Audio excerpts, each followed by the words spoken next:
Hey there YouTube, Ghost Jake here with you today. How you doing today? I hope you're having a wonderful night or day, depending where you are in the world. Now I am here to review slash recap, however this turns out, The Witcher Netflix series episode 5. Here we go. Now, this episode was really good. I liked it. Okay, now this episode kind of opens up. The opening of this episode is actually kind of really creepy. It opens up with this. It opens up in this place that looks like an attic to me. I'm not entirely sure what it was, but it really looks like an attic. And you see this guy. He puts something down on this table, and what it is, it's like a bag, and these like crows like peck at the bag, and he pecks at the bag, and he shoos the crows away, right? And it turns out this person has ears in the bag, like human ears and all other kinds of ears in the bags, and he's putting these ears in these jars, and he's like putting him on a shelf, kind of like serial killer, like collecting trophies. You know how, like in Dexter, Dexter had collected the blood slides. But yeah, that's almost what this person was doing at the start of The Witcher episode 5, at the opening. Now, what's really interesting, this man enters the attic and search for him, and it turns out this man doing this, doing the stuff with the ears. It actually turns out he's not a man at all. He's a monster, but he's actually a Doppler. So that is actually really interesting, right? That the man's actually a Doppler, and what ends up happening is like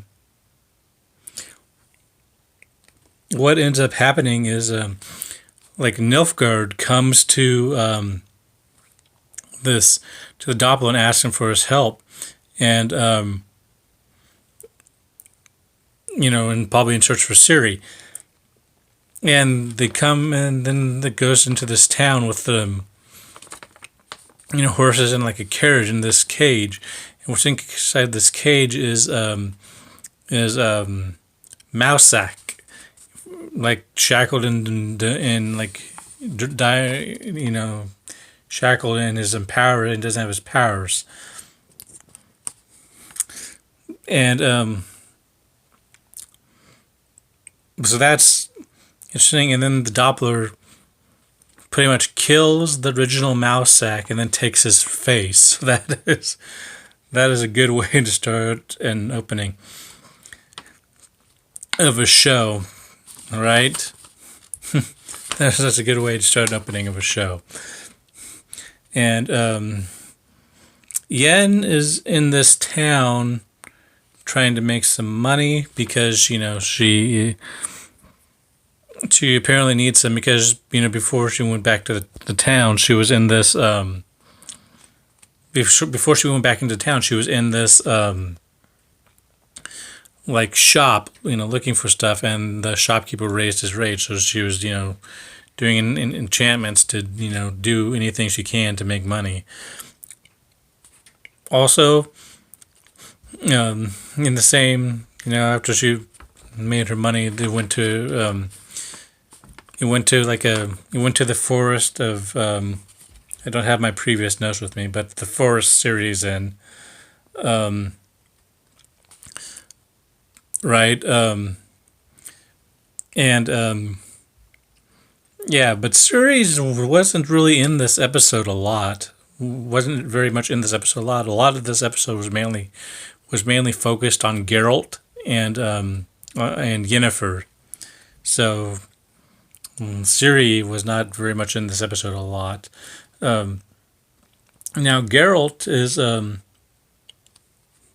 when you come to see Geralt, he's looks like he's fishing because I can't really do a good demonstration of it, but he's using a cast net, right? And it turns out that he's not fishing, that he is actually he's actually looking for a djinn, and he's actually looking for a djinn. And this is only season 1 of The Witcher, right? So why would he be looking for a djinn when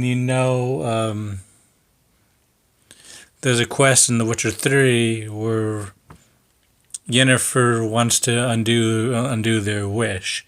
So you got to really kind of think about that right there, right? Well, anyway, while looking for this djinn is like Geralt and Jasker. I don't know if I'm going to call him by that name. I might just call him Dandelion because I'm pretty sure that's who he is. Right? I'm like really sure that is exactly who that is. Well, he gets attacked by the Dandelion gets attacked by the djinn, and he gets, and Geralt has to go to this. He goes to this doctor to try to heal Dandelion. The doctor pretty much tells him, I can't do pretty much anything for him. This is going to require magic. Excuse me. And so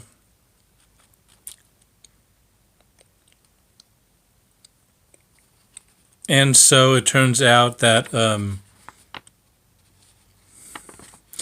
Geralt goes to this town to find some magic. Also, another interesting thing is that before Geralt arrives into the town, Teresa von Dres,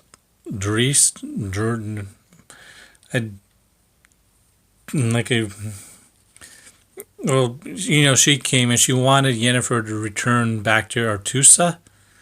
I think I said that right.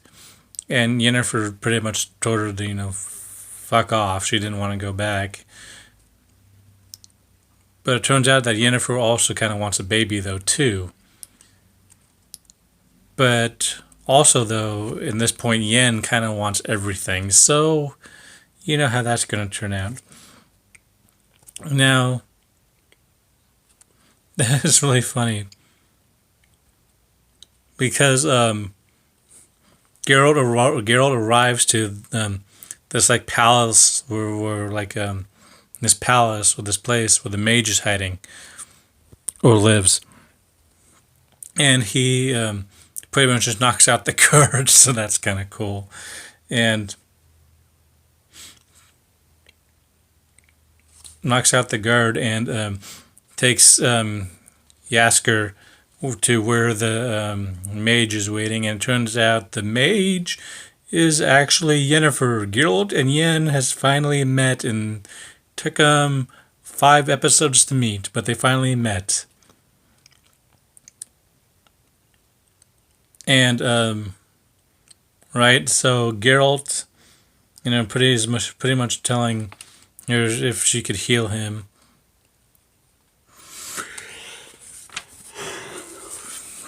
Excuse me.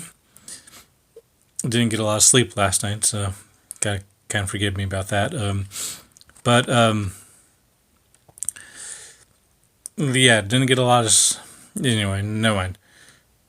And so Geralt, is talking to Yen about how to heal Jasker, and Yen ends up putting him into like a healing sleep, where she goes and him and Geralt and Yennefer end up talking, and kind of have bathed together when bathed together, but not have sex yet. But when Geralt comes out in the room to check on Jasker, he notices the gin simmers on the floor, and the gin lid to the bottle it was in on like Yen's table, and it turns out that Yennefer wants the gin, right? And also Geralt ends up not Geralt, but Yennefer ends up drugging Geralt. She uses he says it's lilac and gooseberries, and in The Witcher 3, like the very like the not even the part of, not even the main part of the game, like to the like the the prelogue, right? And then Vesemir from The Witcher 3 is like about the letter. It does smell of lilac and gooseberries. So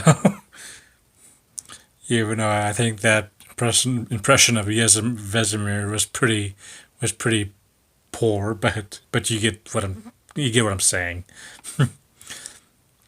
And like and so she drugs Geralt or something, because Geralt ends up waking up in prison, right? And Yennefer is with Jaskier, trying to tell him to make the wish to so she could trap the djinn, and so she can have the djinn for herself. Now Geralt also, while he's in prison, is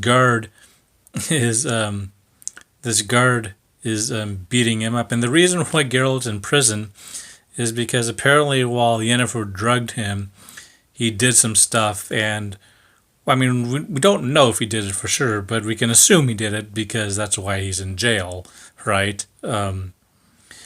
Like he, beats some people up in town and he's in jail. And one of the guards he beat up, is actually torturing Geralt. And, like, Geralt is trying to, not really fighting back, but he's like, he says I just wish your head would like blow up or whatever, and it turns out that Dandelion or Jaskier, however you want to pronounce his name, ends up having having the wish, but Geralt has the wish because the guard's head just blew up, right? And then Jaskier pretty much just it escapes from Yen, while Yen is still like she is how should I put this? She's like trapping the Yen, but she's the Jinn, but she's also like taking it inside of her body. She wants power, and she wants to have everything. And so Jaskier or Dandelion, however you want to pronounce his name, tells Geralt what's going on. So Geralt's like, he has to go back in. Geralt decides to go back in to save Yen, because Yen also, saved his life, and he doesn't want her to die, right? And also, Yen, was says like, I want everything, and like throws Geralt against the wall, and then the Jinn like she's possessed by like a demon, talks like he's like, what is your last wish? You can have pretty much anything you want, right? And what and for Geralt's third and final wish, right? What he wishes for, and the wish is for them to be either bind together forever or for them to be together forever. One of the two. I'll have to replay that quest in The Witcher 3 to be 1000% certain again, but yeah. And anyway, they're talking, and so after Geralt made the wish, the djinn disappears and goes away, and it goes away, and Geralt is and Yen transfers Geralt into this bedroom, and and Geralt's like, if you're gonna transfer us, just get us out of this shit town, and she pretty much tells him that how Geralt pretty much says, oh, your plan went swimmingly, and being it's just really funny. And then after that, after they're both safe, it turns out that Geralt and Yen finally do have sex, and then and then everyone's and then Yasker and the doctor is like peeping in through the window to look at Geralt and Yennefer. It's really kind of funny. So, but also here's something interesting. Back at close to the ending of this episode, right? The Doppler disguised as a Mousak finds Ciri in the forest, and she takes and he convinces Ciri to go with him, disguised as her the person she grew up with. But where he's going to take her, right? He's going to take her. He's going to take her to Nilfgaard. But one of the reasons why how he got her to go with her is because he told her pretty much he knows where Geralt of Rivia is, and because even though he's a Doppler, he has the previous Mousak's memories. So he pretty much tells Ciri he knows where Geralt is, and he probably doesn't know any place where Geralt is at all, and so he's going to take her to Nilfgaard. So her and Dara are probably going to Nilfgaard. Now, what's probably going to happen is, I don't know this because I haven't watched episode 6 yet, is I'll see if I can predict the future. I have a feeling that Dara is either going to run away and escape, or Nilfgaard is just going to kill him on sight. But anyway, guys, this is my review of episode 5 of the Witcher Netflix series. I hope you guys like it. And see you all tomorrow on Christmas Day for episode 6. Later. Bye.